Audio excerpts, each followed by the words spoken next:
Harry Potter and the Order of the Phoenix, Chapter 36, the only one he ever feared. He hasn't gone, Harry yelled. He did not believe it. He would not believe it. Still, he fought Lupin with every bit of strength he had. Lupin did not understand. People hid behind that curtain. Harry had heard them whispering the first time he had entered the room. Sirius was hiding, simply lurking out of sight. Sirius! He bellowed. Sirius! He can't come back, Harry, said Lupin, his voice breaking as he struggled to contain Harry. He can't come back because He is not dead, roared Harry. Sirius! There was movement going on around them, pointless bustling, the flashes of more spells. To Harry it was meaningless noise. The deflected curses flying past them did not matter. Nothing mattered except that Lupin should stop pretending that Sirius, who was standing feet from them behind that old curtain, was not going to emerge at any moment, shaking back his dark hair and eager to re-enter the battle. Lupin dragged Harry away from the dais. Harry, still staring at the archway, was angry at Sirius now for keeping him waiting. But some part of him realized, even as he fought to break free from Lupin, that Sirius had never kept him waiting before. Sirius had risked everything, always, to see Harry, to help him. If Sirius was not reappearing out of that archway when Harry was yelling for him as though his life depended on it, the only possible explanation was that he could not come back, that he really was. Dumbledore had most of the remaining Death Eaters grouped in the middle of the room, seemingly immobilized by invisible ropes. Mad-Eye Moody had crawled across the room to where Tonks lay and was attempting to revive her. Behind the dais there were still flashes of light, grunts and cries. Kingsley had run forward to continue Sirius's doodle with Bellatrix. Harry? Neville had slid down the stone benches one by one to the place where Harry stood. Harry was no longer struggling against Lupin, who maintained a precautionary grip on his arm nevertheless. Harry, I'm really sorry, said Neville. His legs were still dancing uncontrollably. Was Sirius Black a friend of yours? Harry nodded. Here, said Lupin quietly, and pointing his wand at Neville's legs, he said, Finite. The spell was lifted. Neville's legs fell back to the floor and remained still. Lupin's face was pale. Let's find the others. Where are they all, Neville? Lupin turned away from the archway as he spoke. It sounded as though every word was causing him pain. They're all back there, said Neville. A Branadak drowned, but I think he's all right. And Derbiades unconscious, but we could feel a pulse. There was a loud bang and a yell from behind the dais. Harry saw Kingsley hit the ground, yelling in pain. Bellatrix Lestrange turned tail and ran as Dumbledore whipped around. He aimed a spell at her, but she deflected it. She was halfway up the steps now. Harry, no! Cried Lupin. But Harry had already ripped his arm from Lupin's slackened grip. She killed Sirius! Bellowed Harry. She killed him! I'll kill her! And he was off, scrambling up the stone benches. People were shouting behind him, but he did not care. The hem of Bellatrix's robes whipped out of sight ahead, and they were back in the room where the brains were swimming. She aimed a curse over her shoulder. The tank rose into the air and tipped. Harry was deluged in the foul-smelling poison within. The brains slipped and slid over him and began spinning their long colored tentacles, but he shouted, Wingardium Leviosa! And they flew off him up into the air. Slipping and sliding, he ran on towards the door. He leaped over Luna, who was groaning on the floor, past Ginny, who said, "Harry, what?" Past Ron, who giggled feebly, and Hermione, who was still unconscious. He wrenched open the door into the circular black hall and saw Bellatrix disappearing through a door on the other side of the room. Beyond her was the corridor leading back to the lifts. He ran, but she had slammed the door behind her and the walls were already rotating. Once more he was surrounded by streaks of blue light from the whirling candelabra. "Where's the exit?" he shouted desperately as the wall rumbled to a halt again. "Where's the way out?" The room seemed to have been waiting for him to ask. The door right behind him flew open, and the corridor towards the lift stretched ahead of him, torchlit and empty. He ran. He could hear a lift clattering ahead. He sprinted up the passageway, swung around the corner, and slammed his fist onto the button to call a second lift.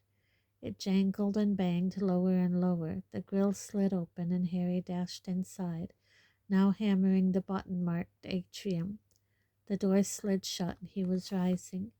He forced his way out of the lift before the grills were fully open and looked around. Bellatrix was almost at the telephone lift at the other end of the hall, but she looked back as he sprinted towards her and aimed another spell at him. He dodged behind the fountain of magical brethren. The spell zoomed past him and hit the wrought gold gates at the other end of the atrium, so that they rang like bells. There were no more footsteps. She had stopped running. He crouched behind the statues, listening. Come out, little Harry," she called in her mock baby voice, which echoed off the polished wooden floors. "What did you come after me for, then? I thought you were here to avenge my cousin." "I am," shouted Harry, and a score of ghostly Harrys seemed to chorus, "I am, I am," all around the room. "Ah, did you love him, little baby Potter?" Hatred rose in Harry such as he had never known before. He flung himself out from behind the fountain and bellowed, "Crucio!"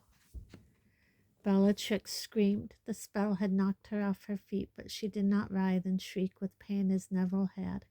She was already back on her feet, breathless, no longer laughing. Harry dodged behind the golden fountain again. Her counter spell hit the head of the handsome wizard, which was blown off and landed 20 feet away, gouging long scratches into the wooden floor. "Never used an unforgivable curse before, have you, boy?" she yelled. She had abandoned her baby voice now. "You need to mean them, Potter. You need to really want to cause pain, to enjoy it. Righteous anger won't hurt me for long. I'll show you how it is done, shall I? I'll give you a lesson." Harry was edging around the fountain on the other side when she screamed, "Crucio!"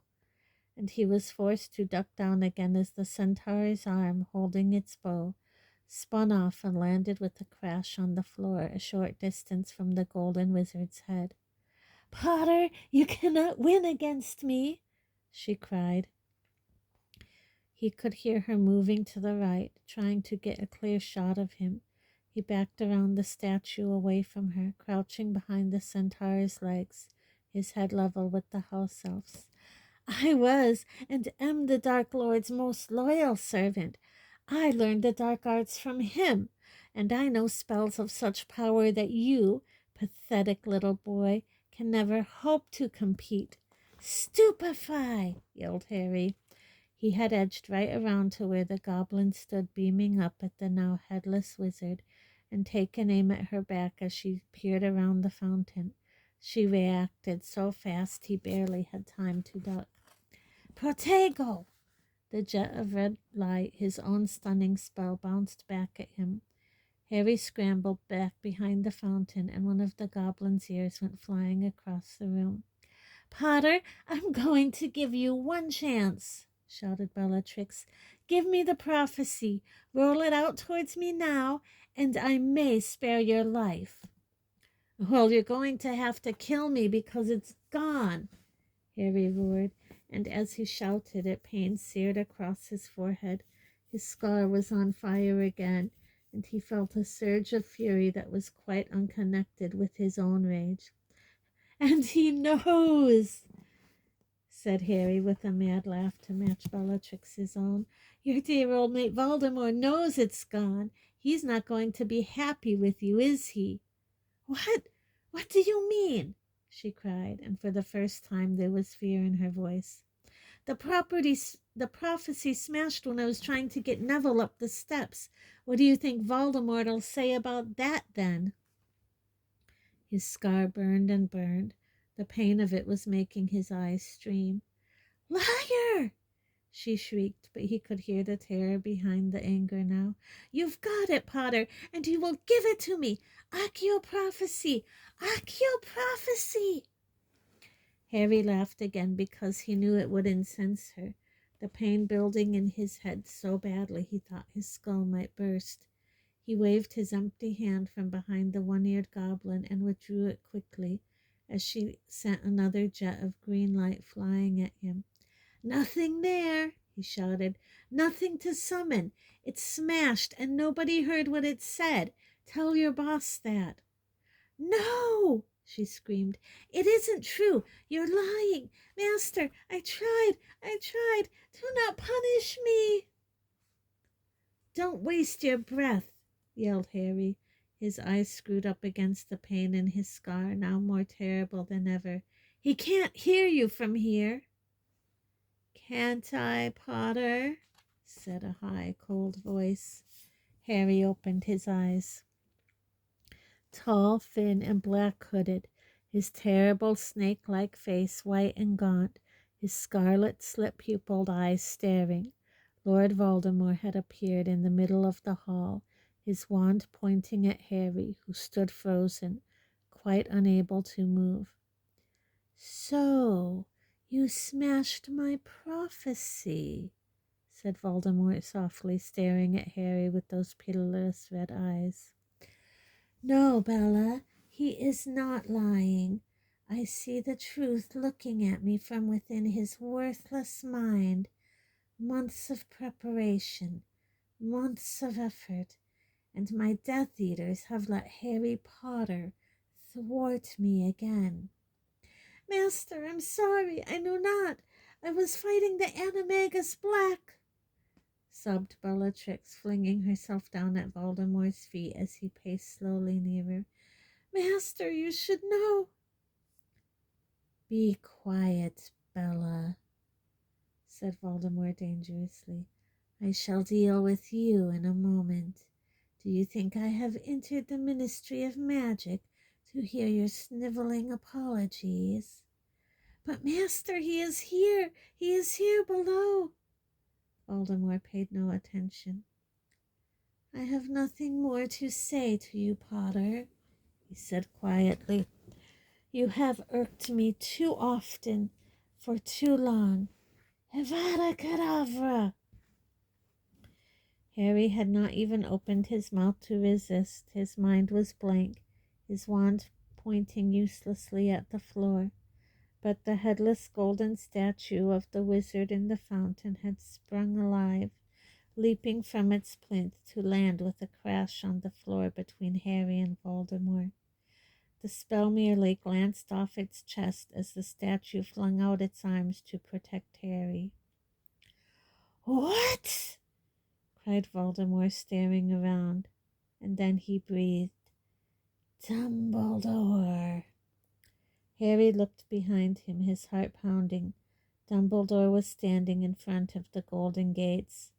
Voldemort raised his wand and another jet of green light streaked at Dumbledore, who turned and was gone in a whirling of his cloak. Next second he had reappeared behind Voldemort and waved his wand towards the remnants of the fountain. The other statues sprang to life. The statue of the witch ran at Bellatrix, who screamed and sent spells streaming uselessly off its chest before it dived at her, pinning her to the floor. Meanwhile, the goblin and the house elf scuttled towards the fireplaces set along the wall. and the one-armed centaur galloped at Voldemort, who vanished and reappeared beside the pool. The headless statue thrust Harry backwards, away from the fight, as Dumbledore advanced on Voldemort and the golden centaur cantered around them both. "It was foolish to come here tonight, Tom," said Dumbledore calmly.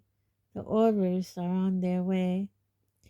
"By which time I will be gone, and you will be dead," spat Voldemort. He sent another killing curse at Dumbledore, but missed, instead hitting the security guard's desk, which burst into flame. Dumbledore flicked his own wand. The force of the spell that emanated from it was such that Harry, though shielded by his golden guard, felt his hair stand on end as it passed, and this time Voldemort was forced to conjure a shining silver shield out of thin air to deflect it. The spell, whatever it was, caused no visible damage to the shield, though a deep gong-like note reverberated from it, an oddly chilling sound. "You do not seek to kill me, Dumbledore?" called Voldemort. His scarlet eyes narrowed over the top of the shield. "Above such brutality, are you?" "We both know that there are other ways of destroying a man, Tom," Dumbledore said calmly, continuing to walk towards Voldemort as though he had not a fear in the world, as though nothing had happened to interrupt his stroll up the hall. "Merely taking your life would not satisfy me, I admit." "There is nothing worse than death, Dumbledore," snarled Voldemort. "You are quite wrong," said Dumbledore, still closing in upon Voldemort, and speaking as lightly as though they were discussing the matter over drinks. Harry felt scared to see him walking along, undefended, shieldless. He wanted to cry out a warning, but his headless guard kept shunting him backwards towards the wall, blocking his every attempt to get out from behind it. "Indeed, your failure to understand that there are things much worse than death has always been your greatest weakness." Another jet of green light flew from behind the silver shield. This time it was the one-armed centaur galloping in front of Dumbledore that took the blast and shattered into 100 pieces. But before the fragments had even hit the floor, Dumbledore had drawn back his wand and waved it as though brandishing a whip. A long, thin flame flew from the tip. It wrapped itself around Voldemort's shield and all. For a moment it seemed Dumbledore had won, but then the fiery rope became a serpent, which relinquished its hold on Voldemort at once and turned, hissing furiously, to face Dumbledore. Voldemort vanished. The snake reared from the floor, ready to strike. There was a burst of flame in midair above Dumbledore just as Voldemort reappeared, standing on the plinth in the middle of the pool where so recently the 5 statues had stood. "Look out!" Harry yelled. But even as he shouted, another jet of green light flew at Dumbledore from Voldemort's wand, and the snake struck. Fawkes swooped down in front of Dumbledore, opened his beak wide, and swallowed the jet of green light whole. He burst into flame and fell to the floor, small, wrinkled, and flightless. At the same moment, Dumbledore brandished his wand in one long, fluid movement. The snake, which had been an instant from sinking its fangs into him, flew high into the air and vanished in a wisp of dark smoke, and the water in the pool rose up and covered Voldemort like a cocoon of molten glass. For a few seconds, Voldemort was visible only as a dark, rippling, faceless figure, shimmering and indistinct upon the plinth, clearly struggling to throw off the suffocating mass. Then he was gone, and the water fell with a crash back into its pool, slopping wildly over the sides, drenching the polished floor. "Master!" screamed Bellatrix. Sure it was over, sure Voldemort had decided to flee, Harry made to run out from behind his statue guard, but Dumbledore bellowed, "Stay where you are, Harry!" For the first time, Dumbledore sounded frightened. Harry could not see why. The hall was quite empty but for themselves, the sobbing Bellatrix still trapped under the witch statue, and the baby phoenix fox croaking feebly on the floor. Then Harry's scar burst open, and he knew he was dead. It was pain beyond imagining, pain past endurance. He was gone from the hall. He was locked in the coils of a creature with red eyes, so tightly bound that Harry did not know where his body ended and the creature's began. They were fused together, bound by pain, and there was no escape. And when the creature spoke, it used Harry's mouth, so that in his agony he felt his jaw move. "Kill me now, Dumbledore." Blinded and dying, every part of him screaming for release, Harry felt the creature use him again. If death is nothing, Dumbledore, kill the boy." "Let the pain stop," thought Harry. "Let him kill us. End it, Dumbledore. Death is nothing compared to this, and I'll see Sirius again." And as Harry's heart filled with emotion, the creature's coils loosened. The pain was gone. Harry was lying face down on the floor, his glasses gone, shivering as though he lay upon ice, not wood. And there were voices echoing through the hall, more voices than there should have been. Harry opened his eyes, saw his glasses lying by the heel of the headless statue that had been guarding him, but which now lay flat on its back, cracked and immobile. He put them on and raised his head a little to find Dumbledore's crooked nose inches from his own. "Are you all right, Harry?" "Yes," said Harry, shaking so violently he could not hold his head up properly. "Yeah, I am. Where's Voldemort? Who are all these? What's—" The atrium was full of people. The floor was reflecting the emerald green flames that had burst into life in all the fireplaces along one wall, and streams of witches and wizards were emerging from them. As Dumbledore pulled him back to his feet, Harry saw the tiny gold statues of the house elf and the goblin leading a stunned-looking Cornelius Fudge forward. "He was there!" shouted a scarlet-robed man with a ponytail, who was pointing at a pile of golden rubble on the other side of the hall, where Bellatrix had lain trapped only moments before. "I saw him, Mr. Fudge. I swear it was you-know-who. He grabbed a woman and disapparated." "I know, Williamson. I know. I saw him too," gibbered Fudge, who was wearing pajamas under his pinstripe cloak and was gasping as though he had just run miles. "Merlin's beard! Here! Here! In the Ministry of Magic! Great heavens above! It doesn't seem possible! My word! How can this be?" "If you proceed downstairs into the Department of Mysteries, Cornelius," said Dumbledore, apparently satisfied that Harry was all right, and walking forward so that the newcomers realized he was there for the first time. A few of them raised their wands, others simply looked amazed.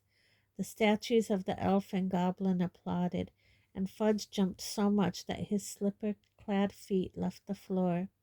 "You will find several escaped Death Eaters contained in the death chamber, bound by an anti-disapparition jinx, and awaiting your decision as to what to do with them." "Dumbledore!" gasped Fudge, beside himself with amazement. "You here? I... "Cornelius, I am ready to fight your men, and win again," thundered Dumbledore. "But a few minutes ago you saw proof with your own eyes that I have been telling you the truth for a year. Lord Voldemort has returned. You have been chasing the wrong man for 12 months, and it is time you listened 2 cents. I don't, well, blustered Fudge, looking around as though hoping somebody was going to tell him what to do. When nobody did, he said, "Very well. Dawlish Williamson, go down to the Department of Mysteries and see. Dumbledore, you will need to tell me exactly. The Fountain of Magical Brethren." "What happened?" he added in a kind of whimper, staring around at the floor, where the remains of the statues of the witch, wizard, and centaur now lay scattered. "We can discuss that after I have sent Harry back to Hogwarts," said Dumbledore. "Harry? Harry Potter?" Fudge spun around and stared at Harry, who was still standing against the wall beside the fallen statue that had guarded him during Dumbledore and Voldemort's duel. Here?" said Fudge. "Why, what's all this about?" "I shall explain everything," repeated Dumbledore, "when Harry is back at school." He walked away from the pool to the place where the golden wizard's head lay on the floor. He pointed his wand at it and muttered, "Portus." The head glowed blue and trembled noisily against the wooden floor for a few seconds, then became still once more. "Now see here, Dumbledore," said Fudge, as Dumbledore picked up the head and walked back to Harry carrying it. "You haven't got authorization for that portkey. You can't do things like that right in front of the Minister for Magic. You... His voice faltered as Dumbledore surveyed him magisterially over his half-moon spectacles. "You will give the order to remove Dolores Umbridge from Hogwarts," said Dumbledore. "You will tell your Aurors to stop searching for my Care of Magical Creatures teacher so that he can return to work. I will give you..." Dumbledore pulled a watch with 12 hands from his pocket and glanced at it. "Half an hour of my time tonight, in which I think we shall be more than able to cover the important points of what has happened here. After that, I shall need to return to my school. If you need more help from me, you are, of course, more than welcome to contact me at Hogwarts. Letters addressed to the headmaster will find me." Fudge goggled worse than ever. His mouth was open and his round face grew pinker under his rumpled gray hair. You... Dumbledore turned his back on him. "Take this portkey, Harry." He held out the golden head of the statue, and Harry placed his hand on it, past caring what he did next or where he went. "I shall see you in half an hour," said Dumbledore quietly. 1, 2, 3. Harry felt the familiar sensation of a hook being jerked behind his navel. The polished wooden floor was gone from beneath his feet. The atrium, Fudge, and Dumbledore had all disappeared, and he was flying forwards in a whirlwind of color and sound.